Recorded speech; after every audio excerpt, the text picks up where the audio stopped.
ഇതാര്? അളിയോ?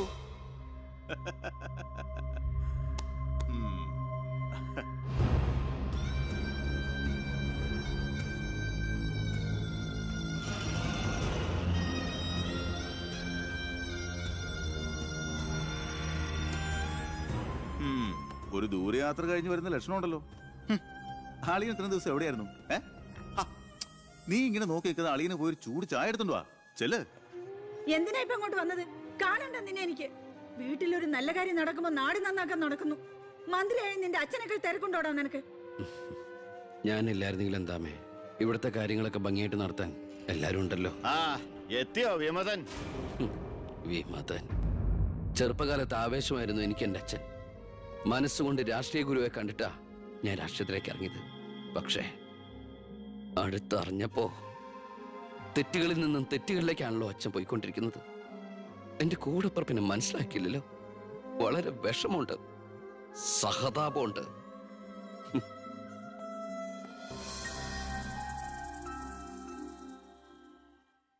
കൂട്ടക്കൊല നടന്നതിന്റെ പിറ്റേന്ന് മൈതാനത്തിലെത്തിയ ഭഗത് സിംഗിന് അവിടുത്തെ കാഴ്ചകൾ കണ്ട് സഹിക്കാൻ പറ്റില്ല. ചോര പുരണ്ട ഒരു പിടി മണ്ണ് കയ്യിലെടുത്ത് ആ ബാലൻ പ്രതിജ്ഞ ചെയ്തു, ഞാൻ എന്നെ തന്നെ രാജ്യത്തിനായി സമർപ്പിക്കുന്നു. എന്താ അവിടെ നോക്കട്ടെ, എവിടുന്നത് ചോദിച്ചാടില്ലേ? അന്ന് കണക്ക് സാറിനെ വെട്ടിക്കൊല്ലാൻ വന്നില്ലേ, അയാളുടെ കയ്യിൽ നിന്ന് തെറിച്ചു പോയതാ. സർ, ഇതാണ് ആ ഫോൺ. പ്രസാദ് കൊല്ലപ്പെട്ട സമയത്ത് പ്രതിയിൽ നിന്ന് നഷ്ടപ്പെട്ടതാണിത്. സർ, പ്രസാദ് കൊല ചെയ്യപ്പെടുന്നതിന് മുമ്പ് ഈ ഫോണിൽ നിന്നുള്ള ലാസ്റ്റ് ഔട്ട് ഗോയിങ് കോള് മന്ത്രി ബാലഗംഗാധരന്റെ ഫോണിലേക്കായിരുന്നു. റിമാൻഡിൽ കഴിയുന്ന പ്രതിയെ വീണ്ടും ചോദ്യം ചെയ്തപ്പോ മന്ത്രിയുടെ പങ്കിനെ കുറിച്ച് വ്യക്തമായ സൂചന ലഭിച്ചിട്ടുണ്ട് സർ. അത് മാത്രമല്ല സർ, മണിമലയാർ ഡാം അഴിമതി കേസിൽ 2 വട്ടം നോട്ടീസ് അയച്ചിട്ടും മേനോ ഹാജരായിട്ടില്ല. തനിക്കിതൊന്നും ബാധയല്ല എന്ന മട്ട മേനോനുള്ളത്. ഇപ്പൊ വാറണ്ട് ഇഷ്യൂ ഉണ്ട്. എങ്ങനെയാണോ തന്റെ അച്ഛനെ ഇതിൽ നിന്നൊന്ന് രക്ഷപ്പെടുത്തിയെടുക്കുക? അച്ഛൻ ശിക്ഷിക്കപ്പെടണമെന്ന് ലോകത്ത് ഒരു മകനും ആഗ്രഹിക്കില്ല, ഞാനും. പക്ഷെ ആര് കുറ്റം ചെയ്താലും ശിക്ഷിക്കപ്പെടണം സാർ, പ്രത്യേകിച്ച് ജനങ്ങൾക്ക് മാതൃകയാകേണ്ടവർ. ശിക്ഷയിൽ നിന്ന് രക്ഷപ്പെടുമ്പോഴാണ് വീണ്ടും വീണ്ടും തെറ്റുകൾ ചെയ്യാനുള്ള ആത്മധൈര്യം കൂടുന്നത്. ഇത് അച്ഛനെ രക്ഷപ്പെടുത്തലായി നമുക്ക് കണക്കാക്കാം. തെറ്റുകൾ തിരുത്താനും പശ്ചാത്തപിക്കാനുള്ള ഒരു അവസരം. ഒരുപക്ഷെ ഇതിലൂടെ ഒരു മനമാറ്റ അച്ഛനുണ്ടായാൽ. അല്ലേ സാർ? കൂടുതലൊന്നും ഇക്കാര്യത്തിൽ എനിക്ക് പറയാനില്ല.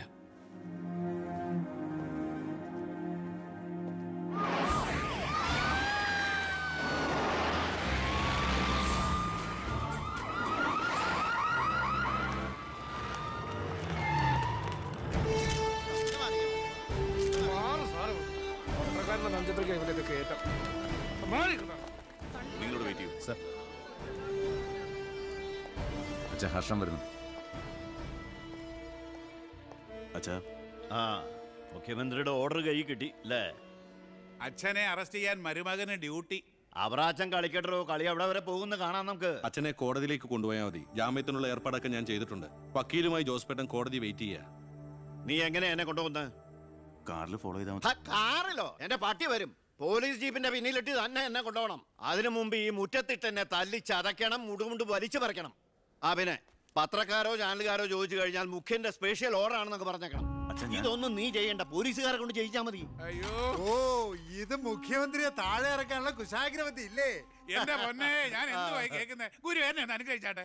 അനുഗ്രഹമൊക്കെ അവനോട് വാങ്ങിച്ചാൽ ബുദ്ധി. കാര്യങ്ങളൊക്കെ നമ്മുടെ പോലീസുകാരോടൊന്ന് പറഞ്ഞേക്കാം. ജയ്,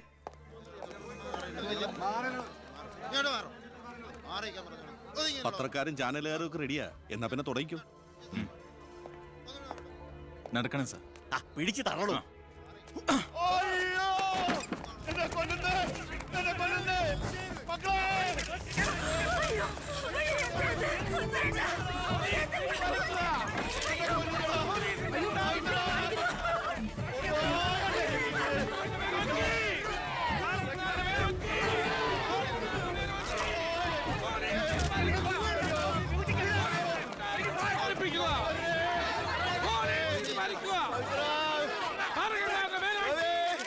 Arriba! എന്ത് പോക്കറ്റമാണോ കാണിക്കുന്നത്? ഒരു മിനിസ്റ്ററല്ലേ അദ്ദേഹം? വീട്ടിൽ കയറി അനാവശ്യം കാണിക്കാതെ ബഹളം ഉണ്ടാക്കരുത്. ഇത് ചീഫ് മിനിസ്റ്ററുടെ ഓർഡർ. ചീഫ് മിനിസ്റ്ററുടെ ഓർഡർ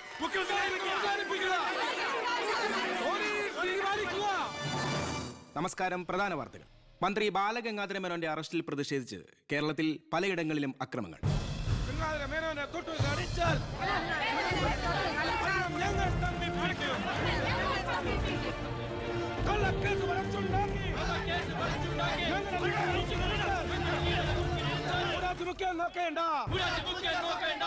ഇപ്പോൾ കിട്ടിയത് അറസ്റ്റിലായിരുന്ന വിദ്യാഭ്യാസ മന്ത്രി ശ്രീ ബാലഗംഗാധര മേനോന് കോടതി ജാമ്യം അനുവദിച്ചു.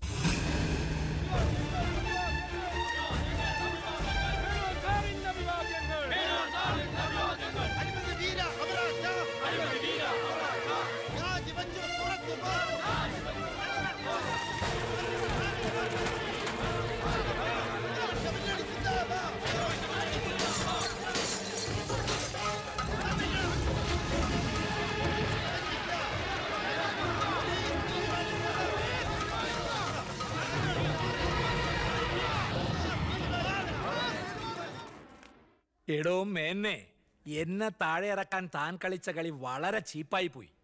അവറാച്ചൻ എന്തായി പറയുന്നേ? ഒന്നും പറയണ്ട, സൂത്രധാരൻ താനാണെന്ന് എനിക്കറിയാം. താൻ ഒന്നോർത്തോ, തനിക്കെതിരെയുള്ള വജ്രായുധ എന്റെ കയ്യിലുണ്ട്. ഞാൻ അതെടുത്ത് പ്രയോഗിക്കാൻ പോവുക. പ്രധാന വാർത്തകൾ. കേരള മുഖ്യമന്ത്രി PK എബ്രഹാം രാജിവെച്ചു. നിയമസഭ പിരിച്ചുവിടാൻ ഗവർണറുടെ ശുപാർശ. അവറാച്ചന്റെ രാജി വെച്ചൊഴിഞ്ഞാ പോരെ? മന്ത്രിസഭ പിരിച്ചുവിടേണ്ട വല്ല കാര്യമുണ്ടോ? പോണ പോക്കിലെല്ലാം തൊലയട്ടെ എന്ന് കരുതി കാണും. ഉത്തരത്തിലിരിക്കുന്ന എടുക്കാൻ പോയി ഇപ്പൊ കക്ഷത്തിരുന്ന പോയില്ലേ? ഞാൻ ഉദ്ദേശിച്ച നാളത്തെ പത്രവാർത്തകളെയാണ്. ഇപ്പോൾ കിട്ടിയ വാർത്ത: കേരള നിയമസഭ പിരിച്ചുവിട്ടു, തെരഞ്ഞെടുപ്പ് ഉടൻ. ഇനിയൊരു തെരഞ്ഞെടുപ്പിനെ നേരിടാനോ മുഖ്യമന്ത്രിയാവാനോ ഞാനില്ല. അതെന്താ? KDF ഭൂരിപക്ഷം കിട്ടില്ല എന്ന് കരുതിയിട്ട്? അല്ല, ഒന്നുകൂടി ആലോചിച്ചിട്ട്. ഇല്ലടോ, എനിക്ക് മടുത്തു. വേണ്ട, ഞാൻ നിർബന്ധിക്കുന്നില്ല. അപ്പൊ പിന്നെ അടുത്ത മുഖ്യമന്ത്രി എന്താ ഇത്ര സംശയം? താൻ തന്നെ. എന്താ? എന്തു പറ്റി? ഒന്നുമില്ല. ഇനി മുഖ്യമന്ത്രി സ്ഥാനത്തേക്ക് പറ്റിയ ഏക നസ്രാണി താൻ മാത്ര. മുഖ്യമന്ത്രി തൊമ്മൻ ചാക്കോ. ഞാനിത് സ്വപ്നത്തിൽ പോലും ആഗ്രഹിച്ചിട്ടില്ല. ഒന്ന് ചുമ്മാ പോടോ. ഞാൻ മാറണമെന്ന് താൻ മനസ്സുകൊണ്ട് ആഗ്രഹിച്ചിട്ടില്ലടോ തനിക്ക് മുഖ്യമന്ത്രി ആവാൻ. ഞാനോ? എന്താ ഈ പറയണേ? Excuse me sir. വാ വാ വാ. എന്തിനാ സാർ എന്നെ അത്യാവശ്യമായിട്ട് വിളിപ്പിച്ചത്? സന്തോഷമുള്ള ഒരു കാര്യം പറയാനാ വിളിപ്പിച്ചത്. പറയട്ടോടോ.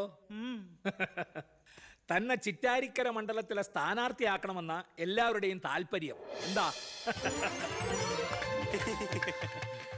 അപ്പൊ അച്ഛൻ? എടോ, മേനോന്റെ പേരിൽ അഴിമതി ആരോപണവും കേസും ഒക്കെ ഉള്ള നിലയ്ക്ക് 8 നിലയിൽ പൊട്ടുമെന്ന കാര്യത്തിൽ സംശയമില്ല.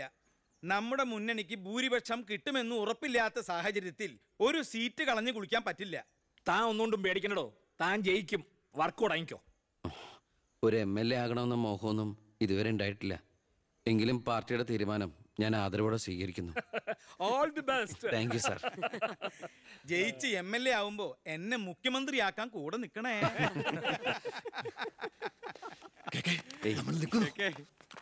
ഞാൻ ജീവിച്ചിരിക്കുമ്പോ ചിറ്റാരിക്കര മണ്ഡലത്തിൽ പുതിയൊരു സ്ഥാനാർത്ഥിയെ കുറിച്ച് ചിന്തിക്കേണ്ട കാര്യമില്ല. അത് നടക്കില്ല. കഴിഞ്ഞ 25 കൊല്ലമായിട്ട് ഞാൻ MLA ആയിരുന്നു, മന്ത്രിയായിരുന്നു. പക്ഷേ ജനത്തിന് ഇപ്പൊ തിരിച്ചറിവ് വന്നു തുടങ്ങി. എന്നെ ഓരോ സീറ്റും വിലപ്പെട്ടതാ. വാശിപ്പുറത്ത് അത് വെറുതെ പാഴാക്കി കളയരുത്. താനെ പോടാ അവിടുന്ന്. എനിക്കെതിരെ ഇതിലും വലിയ ആരോപണങ്ങൾ ഉണ്ടായിരുന്ന കാലത്തും കേരളം മുഴുവൻ ജനപക്ഷ തരംഗം ആഞ്ഞടിച്ചിട്ടും വൻ ഭൂരിപക്ഷത്തോടെ വിജയിച്ചവനാ ഈ ബാലഗംഗാധരൻ. ഇന്നിപ്പം പുളിച്ച പൗരധർമ്മം വിളമ്പുന്ന ഈ തൊമ്മിച്ചടക്കം പലരും അന്ന് തോറ്റു തുന്നം പാടി ചരിത്രം മറക്കണം. ഞാൻ തോറ്റത് നിങ്ങളുടെ ഗ്രൂപ്പ് കാലു വാരിയതുകൊണ്ട്. വേറെ ആരും അല്ലല്ലോ മേന്നെ, തന്റെ മകനല്ലേ സ്ഥാനാർത്ഥി. കൊള്ളാം. അവറാച്ചന്റെ 18ാമത്തെ അടവ് കൊള്ളാം. അച്ഛനെതിരായി മകനെ വെച്ച് കളിക്കുക. ഇതേ പിള്ളേര് കളിയല്ല. ജനപക്ഷത്തിന്റെ സ്ഥാനാർത്ഥി നിസ്സാരക്കാരനല്ല. എന്തൊക്കെ പറഞ്ഞാലും മുഖ്യമന്ത്രി രാജിവെക്കുന്ന കാര്യമല്ല. പിന്നെ ചിറ്റാരിക്കര മേനോൻ സാറിന് തന്നെ വേണം. അതൊഴികെ മറ്റെല്ലാ സ്ഥാനാർത്ഥികളെയും നമുക്ക് അംഗീകരിക്കാം. പക്ഷേ മേനോൻ സാറിനെ മാറ്റി നിർത്തിക്കൊണ്ടുള്ള ഒരു ഒത്തുതീർപ്പിനും ഞങ്ങൾ ആരും തയ്യാറില്ല. അതെ, മേനോനെ സ്ഥാനാർത്ഥിയാക്കിക്കൊണ്ടുള്ള ഒരു ഒത്തുതീർപ്പിന് ഞങ്ങൾ നേരല്ല. പാർട്ടി പുലർത്തി പോകാൻ നിന്നവരവര്. തെരഞ്ഞെടുപ്പ് പെട്ടെന്ന് വന്നപ്പോ ഇവിടെ തന്നെ കൂടി. ഈ മുന്നണി വിട്ട് എന്നാൽ പൂ വിട്ട് സ്വീകരിക്കും ജനപക്ഷ മുന്നണി. എന്റെ ഗ്രൂപ്പിന് KDF കിട്ടുന്നതിനേക്കാൾ കൂടുതൽ സീറ്റ് കിട്ടുകയും ചെയ്യും. ദിവാകര, ഇനി ഇവിടെ നിൽക്കണ്ട, വാടോ പോകാം. അയ്യേ, നിങ്ങൾ ഇവിടെ ഇരിക്കി. ആരെങ്കിലും എന്തെങ്കിലും തമാശ പറഞ്ഞു എന്ന് വെച്ചാൽ അത് കാര്യാക്കുക. ചിറ്റാരിക്കരയിൽ മേനോൻ തന്നെ സ്ഥാനാർത്ഥി. അപ്പം നമ്മൾ ഗ്രൂപ്പ് എല്ലാം മറന്ന് തെരഞ്ഞെടുപ്പിനെ ഒറ്റക്കെട്ടായി നേരിടുന്നു. ഇനി എല്ലാവരും ഒന്ന് കൈയടിച്ച് പാസാക്കി.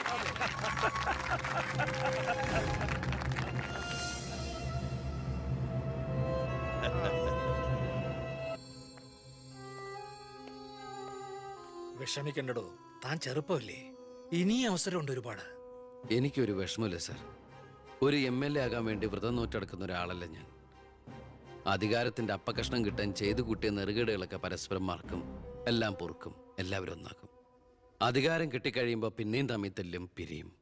പക്ഷേ കൂടെ നിൽക്കുന്ന എന്നെ പോലുള്ള അണികൾക്ക് അത് ചിലപ്പോൾ ഉൾക്കൊള്ളാൻ കഴിഞ്ഞെന്ന് വരില്ല, എളുപ്പം ദഹിച്ചെന്ന് വരില്ല. വരട്ടെ സാർ.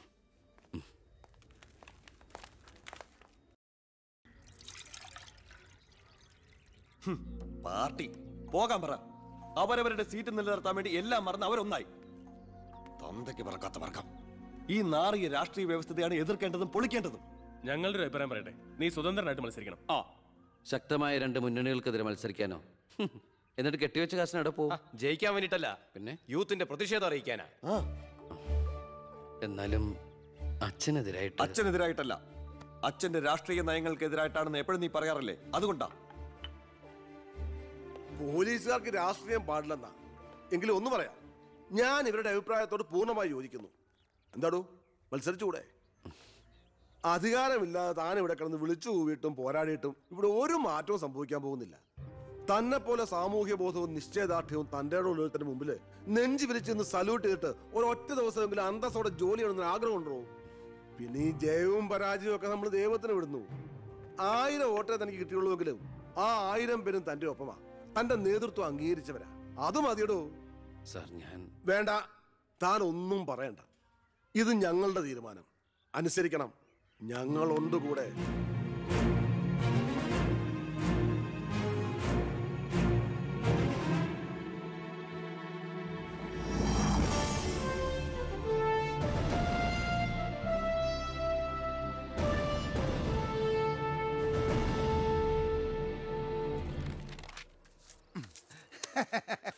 ഒരുപാട് തെരഞ്ഞെടുപ്പുകൾക്ക് ഞാൻ പോസ്റ്റർ ഒട്ടിച്ചിട്ടുണ്ട്. ഭയങ്കര രാശിയുള്ളവനാ ഞാൻ. ഞാൻ പോസ്റ്റർ ഒട്ടിച്ച ഒരു സ്ഥാനാർത്ഥിയും ഒരു ഇലക്ഷൻ ഇന്നേ വരെ ജയിച്ചിട്ടില്ല. അതെന്റെ ക്വാളിഫിക്കേഷൻ. എന്റെ അമ്മയുടെ സത്യം. 77 തെരഞ്ഞെടുപ്പിൽ ഞാൻ പോസ്റ്റർ ഒട്ടിച്ച സ്ഥാനാർത്ഥി തോമസ് ചാണ്ടി ഇടിവെട്ടേറ്റ് മരിച്ചു. 84 സ്ഥാനാർത്ഥി പാണ്ടിലോറി കയറി മയ്യത്തായി. പിന്നെ മരിക്കാത്ത സ്ഥാനാർത്ഥികൾക്ക് കെട്ടിവെച്ച കാശ് പോലും കിട്ടില്ല. പിന്നെ മൈക്ക് അനൗൺസ്മെന്റിൽ ഞാൻ ബഹുമെടുക്കാനാ. മൈക്ക് അലവൻസ് അല്ല, മൈക്ക് അനൗൺസ്മെന്റ്. അത് തന്നെ ഞാനും പറഞ്ഞത്. എനിക്കറിഞ്ഞൂടെ? ഇവന് നീ എന്റെ മാനം കളയരുത് ഈശ്വര. ഇവന്റെ കെട്ടിവെച്ച കാശെങ്കിലും കൊടുത്തേക്കണേ. ഇല്ല, ഇവന്റെ കാര്യം എനിക്കറിയാൻ പാടില്ല. ഈ തെരഞ്ഞെടുപ്പിൽ ഞാൻ സ്വതന്ത്രനായി മത്സരിക്കുന്നത് ഇവിടുത്തെ രാഷ്ട്രീയ കച്ചവടക്കാരോട് ജനങ്ങൾക്കുള്ള പ്രതിഷേധം അറിയിക്കാനാണ്. എന്റെ പ്രിയപ്പെട്ട നാട്ടുകാരെ,